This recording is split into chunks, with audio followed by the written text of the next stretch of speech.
Olá, eu sou a Daiane Gonçalves, do Let's Co-Create, e hoje eu vou fazer uma rápida introdução sobre a mempool do Bitcoin. A mempool, que vem do inglês Memory Pool, é basicamente a sala de espera das transações. Toda transação do Bitcoin passa por essa mempool antes de entrar em um bloco. Então, quando você envia uma transação, a sua carteira ela vai assinar os dados e depois transmitir isso para a rede. A partir disso, essa transação ela vai ser espalhada de nó para nó. Cada nó do Bitcoin recebe a transação, verifica se ela segue as regras de consenso, por exemplo, se as moedas não foram gastas duas vezes, se não foram gastas antes, e só depois disso adiciona a sua própria mempool. Ou seja, não existe a mempool. Cada nó mantém a sua própria mempool, tá? Embora todas acabem ficando muito parecidas. Então, quando a transação é finalmente incluída em um bloco por um minerador, todos os nós removem essa transação de suas mempools. Então, a maioria dos nós usam um tamanho padrão de mempool de 300 MB. E aí, se a mempool fica cheia, os nós começam a expulsar as transações com as taxas mais baixas para abrir espaço para as novas transações pagando mais. Tá? Então, para visualizar isso, a gente tem o mempool.space, que é um software gratuito e open source, que ajuda a gente a entender, né, o que está acontecendo ali na rede. Então, vamos lá. Essa imagem aqui, quando a gente coloca lá mempool.space, né, a gente entra nessa página aqui e se depara com esses blocos aqui, os blocos roxinhos e os blocos verdinhos, tá? Essa imagem dos blocos roxinhos. Vamos começar por aqui. O que significa isso aqui? Isso aqui significa, primeiro a gente vê esse número aqui, né? 927.325, que é a altura do bloco, ou seja, indica quantos blocos já existem na blockchain do Bitcoin, desde o bloco Gênese, que foi o primeiro bloco ali em 2009. Então, hoje nós temos 927 blocos minerados. Tá?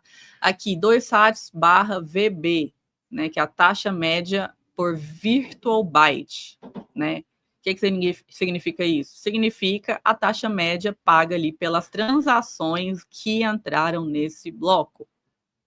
Tá? Então, o SAT é de Satoshi barra VB, né, de Virtual Byte, que é a unidade que mede o tamanho da transação. Então, aqui a média, né, foi de aproximadamente 2 satoshis por Virtual Byte, ou seja, uma taxa bem baixa, o que indica, né, que é um momento de baixa demanda. Aqui embaixo a gente tem a faixa, né, de taxas que foram aceitas nesse bloco. Tá? Então, esse é um intervalo de taxas que realmente entraram no bloco. Então, a transação mais barata pagou 0,16 sats e a transação mais cara pagou 201 sats. Isso acontece por quê? Porque o minerador ele pode priorizar as transações que pagam mais caro. Tá? Mas se o bloco ele não está muito cheio, se ele está vazio, ele também pode incluir as transações baratinhas ali, de 0,16, por exemplo. Tá? Aqui já é o total ganho em taxa, né? Então, esse valor aqui ele está representando quanto que o minerador ganhou apenas com taxas. Vale mencionar que isso aí não significa o valor total que ele ganhou, né, minerando esse bloco, porque ele tem a recompensa do bloco de 3,125, tá?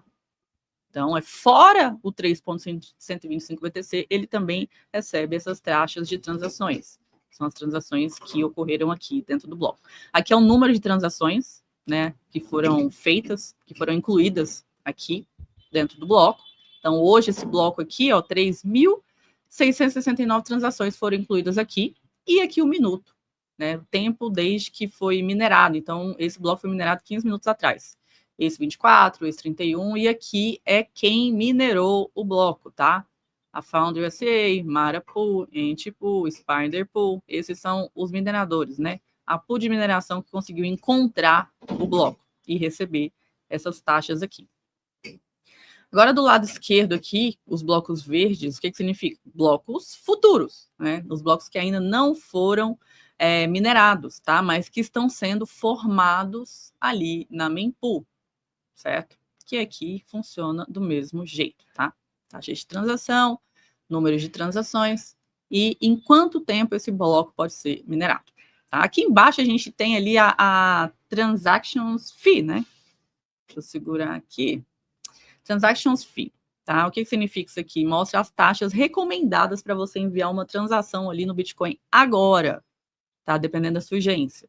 Então, a unidade é essa SAT/VB, né? Que é a unidade de Satoshi por Virtual Byte, que é como o Bitcoin mede o preço do espaço ali dentro do bloco, tá? Então, quanto maior for o 7 VB, né, mais caro é a taxa, tá? E mais rápido a transação ela entra no bloco. Então, aqui, low priority significa que se você pagar isso aqui, você não está com muita pressa, né? E aí você pode esperar um pouco mais. Se quiser que sua transação seja incluída mais rápido, você paga um pouco mais e assim por diante. Se você quer que ela seja super rápida, você vai pagar um pouco mais caro. Tá? O valor aqui em dólares não importa, tá? Não importa. O que importa é o espaço que a sua transação vai ocupar dentro do bloco. Por isso que as taxas estão tão baixas, porque está indicando que a mempool ela está vazia, né? Quase sem competição. Aqui é o ajuste de dificuldade. Essa parte aqui está mostrando, né, o quão difícil tá para minerar um bloco no Bitcoin, né? O ajuste de dificuldade. Então, a cada 2016 blocos, ou seja, aproximadamente 14 dias, né, a rede do Bitcoin ela recalcula automaticamente o quão difícil é minerar um bloco.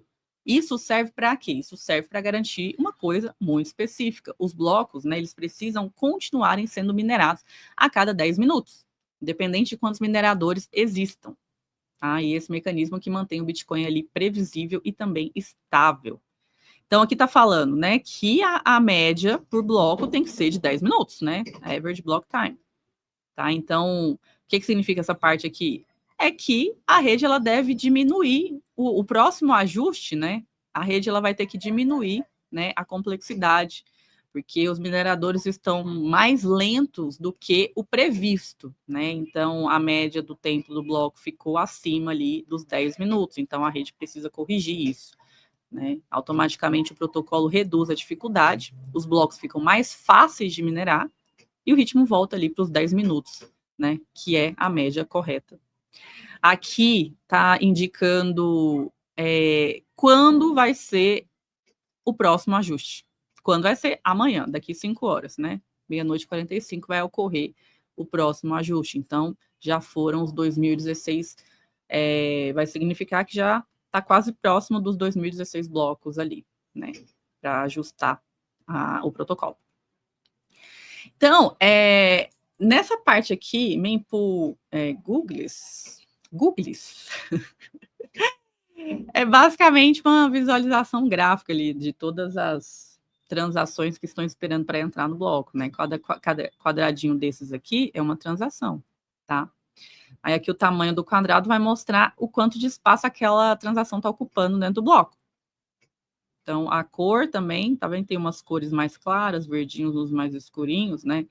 A cor também mostra o quão alto é a taxa por V-byte ali, que ela está pagando, né? Então, quando você vê os quadradinhos mais laranjado, mais vermelhinho, né? São transações pequenas, mas que estão pagando muito caro para entrar no bloco.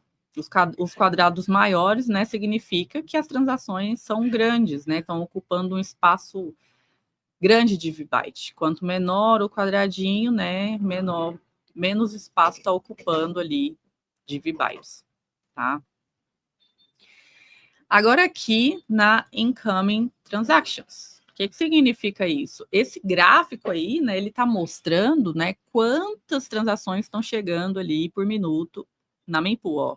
5 horas, 5h15, 5h30 por minuto aqui, quantas transações estão chegando. Tá vendo que aqui, às 6 horas, 6 e alguma coisa, 6h11, né, teve um pico de transações, teve várias transações ocorrendo, entrando na rede. Então, são as transações que estão entrando na rede. Aqui é a taxa mínima, mínimo fee, a taxa mínima para entrar no próximo bloco. Aqui a memory usage é o tamanho, né, em mega da mempool. Então, a mempool ela tem um limite ali de 300 mega e até agora está ocupando quase a metade, né, de 155, um pouco mais da metade de espaço ali, está sendo ocupado. tá? E aqui são as transações ainda não confirmadas. Então, atualmente tem 39 mil transações que não foram confirmadas. Quando a gente desce um pouquinho a mais, a gente encontra essa recent replacement, né? Que é a lista das transações que foram substituídas usando replace by fee. Replace by fee, né? São transações que os usuários na blockchain do Bitcoin, quando você envia uma transação pagando uma taxa, né? E a sua transação, por exemplo, está demorando um pouco a entrar e você quer que ela seja mais rápida, você tem como alterar o valor da taxa que você pagou, né? Com o replace by fee. Então, é como se você substituísse aquela taxa que você pagou de 0,50 e você vai lá, agora eu quero pagar um pouco mais para que ela seja, para acelerar, né? Basicamente, a confirmação da sua transação. Então, você pode ver aqui a TX, que é transação ID, a previous fee, que é quanto que aquela pessoa ali pagou anteriormente, e depois a nova taxa que ela mudou para acelerar a transação, tá? Tem essa opção, dependendo do endereço das carteiras que você usa, você tem como usar essa opção de replace by fee aqui. Agora aqui na recent transactions, né? Significa que são as transações mais recentes que acabaram de entrar ali na main pool, ou seja, essas transações são novinhas em folha, acabaram de entrar, tá? Nos últimos segundos. Então, aqui tem o ID da transação, a quantidade que a pessoa fez, né, em dólar, e a taxa que ela pagou, certo? Bom, esse TX é identificador único, né, que eu já falei para vocês aqui, de cada transação, significa TXID, identificador único de cada transação, né? E vamos clicar em uma transação para a gente ver dentro dela. Então, aqui a gente consegue visualizar, né, alguns detalhes da transação. Hoje o vento aqui está terrível, caindo a minha janela. Espero que vocês não estejam escutando esse barulho, porque está too much. Bom, aqui a gente consegue visualizar os detalhes, né, das transações, né, que acabou de entrar na rede. E aqui tá falando, ela ainda não foi confirmada, ela tá lá na mempool, mas não foi confirmada, tá? Aí aqui o que a gente consegue ver, né, que a quantidade de taxa que a pessoa pagou, né, ou seja, 22 sats ali, né? O fee rate, né, que seria basicamente a métrica ali por cada VByte, né? Por cada VByte da transação, esse usuário pagou 0,16 sats, né? O que determina a prioridade ali da transação, quão rápido ela vai ser minerada, quanto maior esse VB aqui, né? Mais cedo ela é incluída. Esse aqui é o Estimated Time Arrival, né? Que é se tudo continuar como tá, né? Essa transação aqui ela vai ser incluída no próximo bloco em 20 minutos, né? As features, né, que são as características dessa transação, então as tecnologias que foram usadas para essa transação, então você pode ver que aqui tem replace by fee, né, que permite você trocar a taxa da sua transação, e essa SegWit, né, que é uma feature que aquela carteira utiliza, né, basicamente a vantagem dessa SegWit aqui é ocupar menos espaço no bloco, né, taxas mais baratas e também mais eficiente. Recomendo vocês fazerem uma leitura sobre essas features que as carteiras oferecem, certo? E aqui você consegue ver o input e o output. Basicamente, né, toda transação do Bitcoin tem esse input aí e o output, né, que é quando o input ele é identificado com essa setinha para dentro em vermelho, tá? A setinha mostrando para dentro, e o output é essa setinha mostrando o verdinho saindo para fora. Então, essa transação, a gente tem o input e o output. Basicamente, na verdade, essa transação aqui usou esse OP return, né? Ou seja, uma saída que não enviou Bitcoin, né? Só usou para armazenar dados ali na blockchain. E aqui, basicamente, esse Runestone também são os protocolos lá, o Runestone, né? Esses protocolos aí de Ordinals, de NFT, que inclui outros dados, né? Dentro de uma transação do Bitcoin. Então, aqui na Mempool, ela identificou que esse dado aqui, né, pertence ao protocolo Runestone. Ou seja, essa transação ela não está enviando Bitcoin para ninguém, tá? Ela está gravando só dados ali nessa Runestone. Por isso que você consegue ver que é o mesmo endereço, tá? O mesmo endereço de Bitcoin. E o valor, né? Que a pessoa pagou para armazenar esses dados na blockchain. Bom, então, gente, isso que eu queria mostrar para vocês, tá? Quando você clica na transação, você consegue ver bastante informação sobre a transação. Essa primeira parte aqui você consegue visualizar os blocos entrando, as mineradoras que conseguiram encontrar os blocos, né?